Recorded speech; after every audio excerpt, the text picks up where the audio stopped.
Hello, everyone. This is Bria Tillman, and I'm back for another coaching session. And today, I actually went to church today, and I was asking God, what do you want me to talk about this week? And when I was in church, He just put it on my mind, and He was like, "Tell them to keep themselves." And you might say, "Well, what does that mean?" Well, and I ain't gonna lie, this message is specifically for ladies. I mean, it can apply to men, but I'm a woman, and when I speak to people, I see myself speaking to a group of women. So it could apply to men too, but specifically today, I'm addressing women. So God told me to tell women to keep themselves. And just being honest, I've been wanting to talk about this subject for a while, but I didn't know when to introduce it. And I guess God is telling me to introduce it now. So what I mean when I say, when he tells me to say keep themselves, what that means is if you're single, right, and you don't have a prospective relationship or you're not actively dating, especially when you fresh out of a relationship, it's just to keep yourself. And I don't want to come off too blunt, but it basically means, keep your legs closed. Okay. So, if we think into like the biblical days, there was a virgin named Esther, and her uncle, his name was Mordecai. He worked for the king, and the king was already married. He had all these wives, but his main wife, I believe her name was Queen Vashti. He wanted to like show her off, during the party, and she was like, "Nah, bruh, I'm not doing that."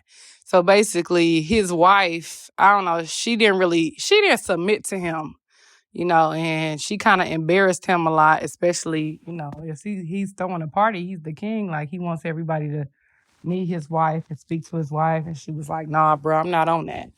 And so, basically his team was like, you might have to get you another queen, bro, because she tripping and she embarrassing you. Like all of these other people at the party, they wives gonna think that they can go home and talk to their husband like that. And so you might have to get rid of her. So the king, I believe he was like the king of Persia. He was like, "You know what, you're right." And so he was like, well, he got rid of her, and he was like, "Go look for me, all the virgins you could find, all the women who pure, and I'm gonna pick me a new queen." And so her uncle, who worked for him, Mordecai, told Esther, like, "Esther, you a young virgin, like, why don't you prepare yourself to be a queen?" And so when she went into his courts or whatever, there was all these other virgins, and she just stood out because she was herself, right? But as she went through the process, and I guess she must have caught his eye or whatever, before she could become queen, she had to like soak herself with oils for 6 months and like just sit in a bath for like good smelling stuff, basically purify her body. Like she couldn't just become the queen, like that. It was a year process where she had to remove all the toxins or, now we wouldn't do that nowadays. We wouldn't go sit in the bath for a year. But it's symbolic of what a lot of women need to do when they leave a relationship. And, this could apply to virgins, but I mean, let's just be real. At least in my case, I'm not a virgin, I can't go backwards. I mean, if you still a virgin, praise God, girl, you doing your thing. But if you're not a virgin, now you can't go backwards, but you can go forward, right? You can still be pure. You can still purify yourself. You don't need to be giving your body to these men who got bad intentions for you or creating soul ties or just not respecting your body. And so when God told me to tell them to keep themselves, what he's trying to say is make sure that when you fresh out a relationship, the worst thing you could do is go hop on another man or try to be in another man's presence. Now, I know a lot of people, you might have heard that before, Oh, the best way to get over a man is to get under a new one. Well, guess what, sis? I'm here to tear down that saying, tear down that stronghold. You know, a lot of things that people teach us, or parents, or friends and stuff like that. They mean well, but honestly, there's no truth in it. And so we gotta, and stuff like that create bad actions. You know what I mean? Like it's some things we gotta tear down. We gotta unlearn so that we can do better and move forward in our future.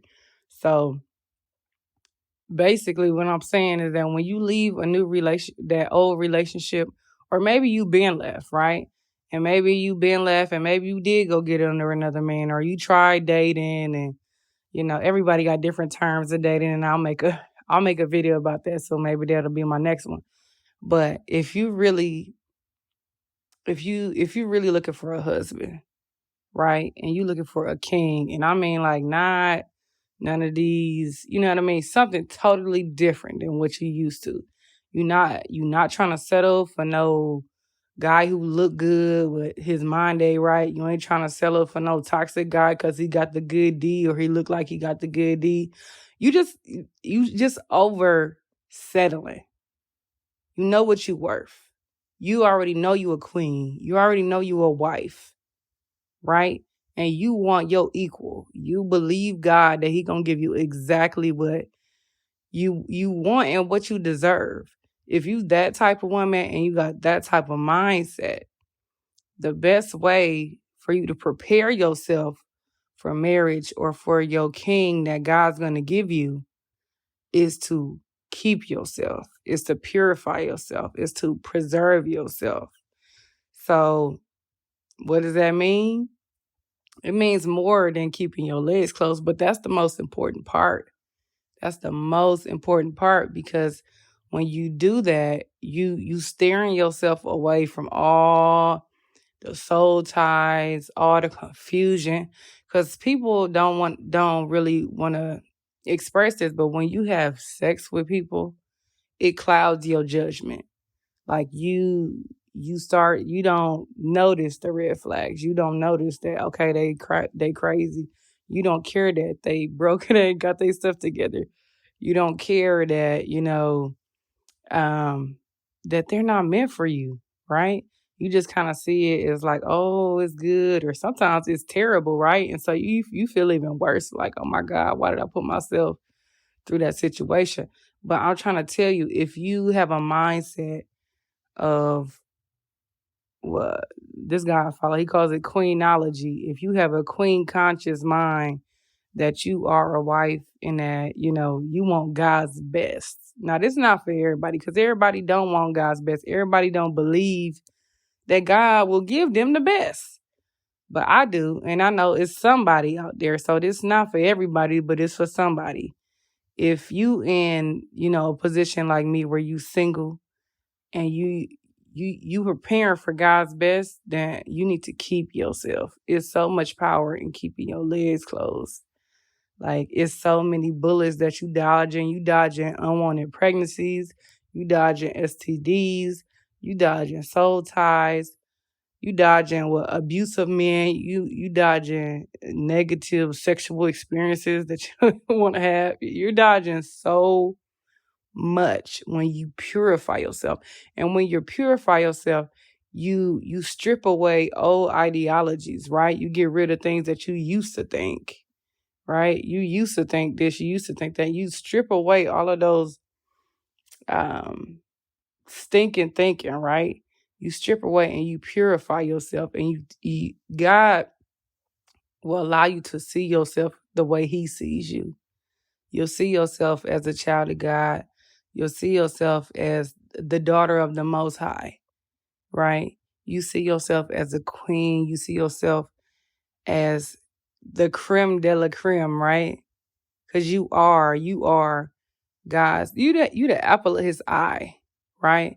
In the same way that God sees you, that's how your husband is going to see you. You are literally his queen.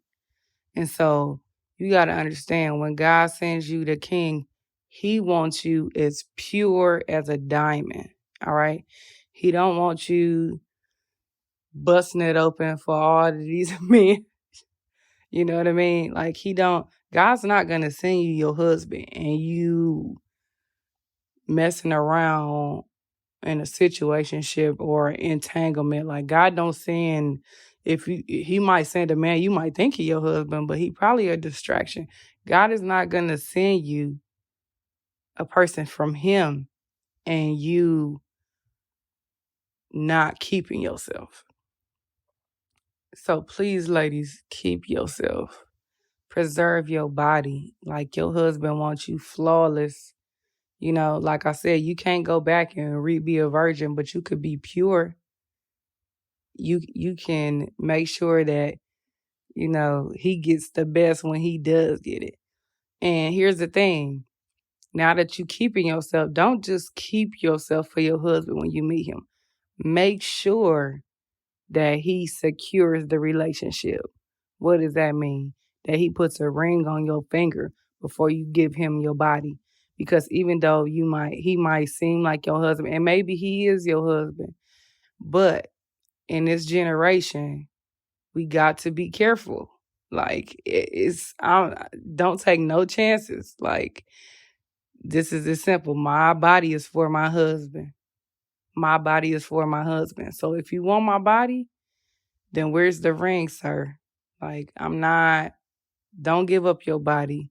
The Lord told me to tell y'all to keep yourselves. All right? I know that was a lot to process, but I love y'all. Bye-bye.